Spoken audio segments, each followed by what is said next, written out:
Hola, buenas tardes, amados hermanos y amigos. Hoy quiero traerles una breve enseñanza del miércoles antes de la crucifixión de Cristo.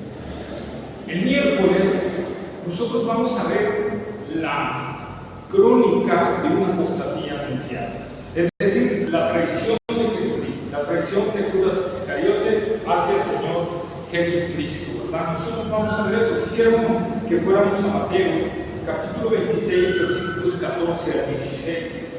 Que dice: entonces uno de los 12, que se llamaba Judas Iscariote, fue a los principales sacerdotes y les dijo: ¿qué me queréis dar y yo os lo entregaré? Y ellos le asignaron 30 piezas de plata, y desde entonces buscaban oportunidad para entregarle. Nosotros vemos aquí cómo es que Judas, ¿verdad?, 2 días antes va ante los sacerdotes y ofrece entregar a Jesús, porque los sacerdotes, de seguro se enteró Judas que los sacerdotes estaban buscando cómo entregar a Jesús, cómo capturarlo y para poder matarlo, pero no podían a causa de la multitud y a causa de que Jesús andaba en diferentes lugares y por lo tanto no podían. Entonces Judas decide traicionar al Señor y venderlo a un precio de 30 monedas de plata, 30 piezas de plata. Nosotros vamos a ver, hermanos, aquí el detalle. ¿Por qué Judas entregó a Jesús? Nosotros tenemos que ver y examinar la vida de Judas. Por eso he titulado, repito, esta breve enseñanza, la crónica de una apostasía anunciada. Cuando el Señor Jesús le llama a los 12, los asigna, nosotros podemos ver que no había diferencia. Judas no se diferenciaba de los apóstoles. Inclusive cuando Jesús, la segunda vez que anunció que uno de ellos lo iba a traicionar, nadie pensó en Judas. Es decir, su forma de llevarse entre ellos, su forma de hablar de Cristo, su forma de enseñar a otros, no variaba de los otros discípulos. Nadie dudaba de él, ¿verdad? Fueron las cuestiones secretas las que solo Judas y el Señor sabían. Y ese es el detalle. Repito, cuando nosotros vemos, lo selecciona, los envía a predicar, pues Judas también hace milagros, ¿verdad? Y el detalle viene ahí en la confusión de que algunos creen que Judas realmente era un cristiano que perdió su salvación, pero no, vamos a tratar de explicar después. Posteriormente nosotros empezamos a ver alertas rojas que Judas debió haber tomado también en cuenta en su vida. Y nosotros vamos a ver en la vida de Judas alertas rojas que también nosotros tenemos que ver si no están en nuestras vidas.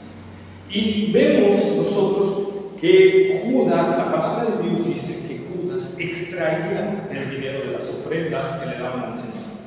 Él era el tesorero, él era el que llevaba el dinero de las ofrendas, el que al final acumulaba todo, llevaba la contabilidad y la guardaba. Pero dice la palabra de Dios que de ahí extraía él y se embolsaba una lanita, ¿verdad? Es decir, Judas veía como normal robarle al Señor Jesús. Es decir, Judas no era contristado por el Espíritu Santo, no era compungido por el Espíritu Santo con el pecado que estaba cometiendo. Y eso nos da una alerta. Eso nos da una alerta de que Judas realmente no estaba convertido, porque vemos que andaba normal y él seguía predicando normal, y él seguramente se consideraba un discípulo de Jesucristo, el Mesías que vendría, ¿verdad? ¿Cuál es, inclusive cuando el Señor Jesús va a la casa del fariseo, ¿verdad?, llega esta mujer de dudosa reputación y rompe un alabastro de perfume de precio muy alto a los pies de Jesús y los unge, ¿verdad?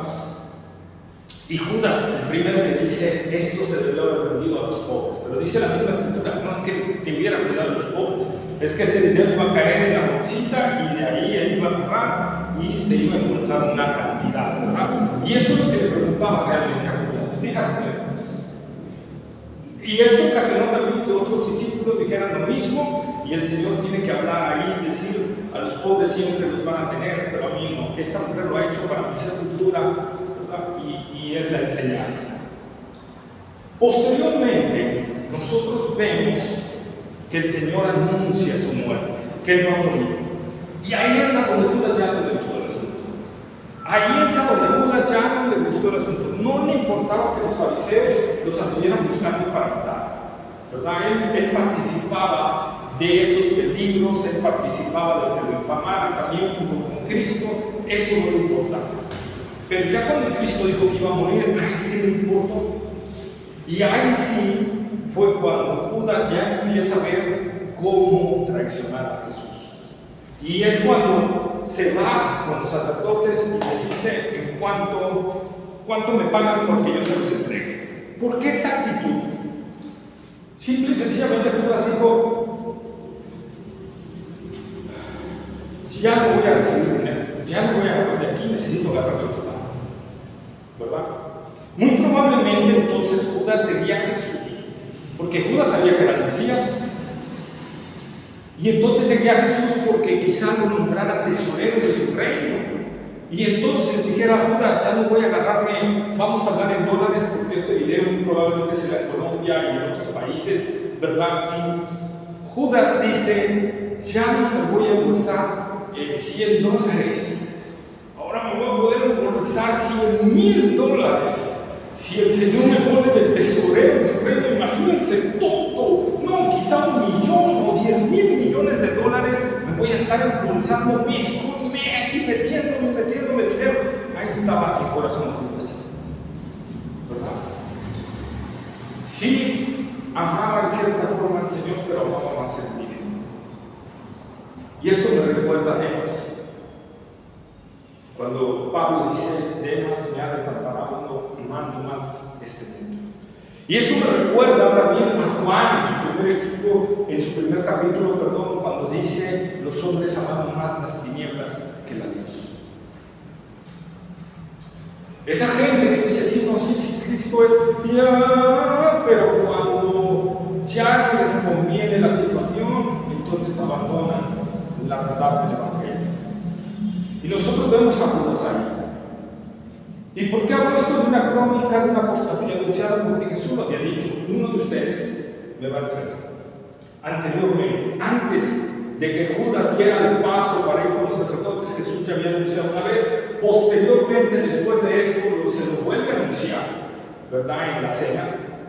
Y Judas no toma en cuenta. Jesús inclusive le da una advertencia. Jesús sabía que era Judas el que lo iba a entregar. Y le da una advertencia, ay de aquel por el cual el Hijo del Hombre es entregado. Mejor hubiera sido no haber nacido. Le está dando una advertencia, una palabra bien dura, pero es una advertencia para que reaccionara Judas. Pero Judas no reacciona porque su ambición por el dinero es más fuerte, su ambición por estar donde le den dinero es mucho más fuerte y no reacciona. ¿Sí? Y entonces nosotros vemos la apostasía. Inclusive Jesús al final ya lo entrega completamente cuando le da el bocado y le dice lo que tienes que hacer, hazlo ya. Y dice la palabra de Dios que Satanás entró en Judas y fue con los sacerdotes porque ya sabía a qué huerto iba a ir a Jesús, ¿verdad? Y ahí lo iba a entregar. Ojo, en la Santa Cena Judas no sabía dónde iba a hacer. Jesús mandó a 2 discípulos. La tradición dice que fueron Pedro y Juan, ¿verdad? Pero no informó a los otros 10 Jesús dónde iba a hacer. Hasta que Pedro y Juan llegaron y fueron con Jesús y los otros discípulos a ese lugar. Hasta ese momento Judas se enteró que era ahí. Por lo tanto, no le dio tiempo de ir con los sacerdotes y entregar allá a Jesús, ¿verdad? Pero sí supo que iban al huerto, ¿verdad? Y entonces Judas se fue y ahí llevó a los soldados para que capturaran a los alguaciles de los sacerdotes, para que capturaran a Jesús. Después Judas se muestra y ve el juicio que le hicieron y ve que era un hombre justo Jesús y le entra un remordimiento muy fuerte. Ojo con lo que dije, remordimiento muy fuerte. Y va y dice, yo he entregado un justo, y los sacerdotes le dicen, allá nosotros convenimos algo contigo, va. Entonces Judas dice, ya no me importa este dinero, y lo arroja, ¿verdad? Y a los pies de los sacerdotes, va y se ahorca y se mata. Algunos dicen que si no se hubiera ahorcado, que si se hubiera arrepentido, hubiera alcanzado salvación. Jesús dijo lo contrario. Jesús dijo, mejor le hubiera sido no haber nacido. El que entrega al Hijo del Hombre, mejor hubiera sido no haber nacido. Es esa persona. O sea, ya no había opción de salvación. ¿Vale? Entonces, la apostasía es simple y sencillamente, hermanos, esto. Dejar de un lado a Cristo o entregar nuestras convicciones cristianas verdaderas, hacerlas a un lado, y irnos tras las cosas de este mundo, o tras una doctrina errónea, o tras otra cuestión diferente a Cristo, entregando a Cristo a otro lado. Y la palabra de Dios es clara. La palabra de Dios dice que quien cae en la apostasía ya no hay regreso. Ya no hay regreso. Una vez que tú caíste en la apostasía, ya no hay forma. Puede entrar un arrepentimiento muy profundo, pero no va a haber arrepentimiento, porque el arrepentimiento lo concede el Señor. Entonces, no va a haber. Inclusive el escritor de Hebreos nos da el caso de Saúl, que dice, ¿verdad?, que procuró con lágrimas la bendición. Ante su papá le pidió, rogó, lloró, porque también lo bendijera a él, y ya no hubo bendición para Saúl. Entonces nosotros vemos, para Saúl, nosotros vemos entonces, hermanos, dice, aunque la procuró con lágrimas, ahí estaba, lágrimas, pero no, ya no había opción. La Biblia nos lo declara, nos lo pone claramente, no hay opción, aunque llores, chilles, patalees, ya no hay opción. Sin embargo, esta persona sí tiene una sensación de en un momento dado, puede ser a corto, mediano o largo plazo, pero una sensación de frustración, de vacío, de tremenda de remordimiento tremendo, profundo, y no puede arrepentirse. Así que, amigo mío, eso es lo que nos habla el miércoles, ¿verdad?, de Semana Santa. Pero también trae una lección a nosotros. Nosotros podemos ver en la Escritura otros casos, como vemos, también el pueblo de Israel, por ejemplo, nos habla precisamente de una apostasía cuando salió de Egipto, ¿verdad? Cómo, al igual que Judas y al igual que demás, su corazón estaba en Egipto. Y cada cuestión que había querían regresarse a Egipto. Y cada esto querían regresarse a Egipto. Y Egipto. Y es que cuando nosotros estábamos en Egipto. Y es que Egipto. Y Egipto. Y que llegó el momento en que Dios dijo, basta. Esta generación no va a entrar a la tierra prometida, van a andar vagando en el desierto, y hasta que muera esta generación, Israel no va a entrar a la tierra prometida. Van a entrar sus hijos, los que dijeron que se los iban a comer los gigantes, esos van a entrar y esos van a conquistar la tierra. Pero ustedes, ni uno de ustedes va a entrar, solo Josué y Caleb y su familia que me creyeron. Y entonces nosotros vemos ahí claro y evidente, aunque después Israel dijo, sí, no, vamos a entrar, vamos a hacerle caso al Señor, vénganse, vamos. Dios ya no les dio la victoria, hizo que los enemigos de Israel los derrotaran. Y Israel viera que no hay otra cuestión. Y Moisés tuvo que decirles hasta cuándo van a seguir desobedeciendo a Dios. Ya Dios habló, no hay marcha atrás. Entonces nosotros, hermanos, vemos este caso, pero también entonces tenemos que aplicarlo a nosotros. Y tenemos que aplicarlo a nosotros en el sentido de examinarnos y ver si en nosotros, en nuestro corazón, no hay algo que nos pueda llevar hacia la apostasía. Quizá tú tienes el problema de Judas, te gusta agarrar dinerito y lo ves como normal, ¿verdad? Te gusta robar, si ves algo mal puesto en algún lado, te lo llevas y no lo ves como pecado. Y mira, esto no lo necesita la persona, me lo llevo y te lo llevas y no lo ves como pecado. Cuidado. Porque si no estás viendo como pecado algo que dice la Escritura que es pecado, entonces cuidado, porque ¿dónde está el Espíritu Santo? ¿Dónde está el Espíritu de Dios? El verdadero cristiano está el Espíritu de Dios y le hace ver que eso que está haciendo es incorrecto y lo redarguye. Y el cristiano no vive feliz en ese pecado. ¿Ok? No digo que un cristiano no pueda cometer ese tipo de pecado, lo puede cometer, pero es redarguido por el Espíritu Santo y no es feliz hasta que se arrepiente y rezarse a algo. ¿Ok?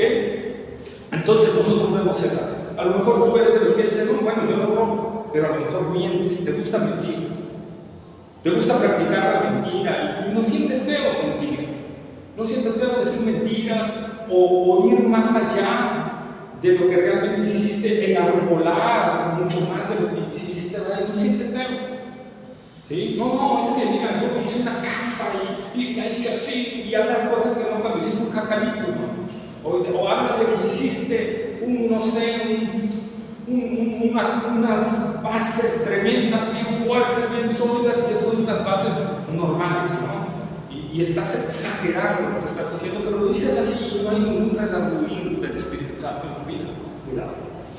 Puede ser que vivas en adulterio y no te sientas mal por vivir así. Y no haya un redarguir y no haya nada en tu vida que no te sienta triste. Entonces, cuidado. Puede ser, ¿verdad? Por ejemplo, que seas un funcionario público, un cristiano, un funcionario público, ¿verdad?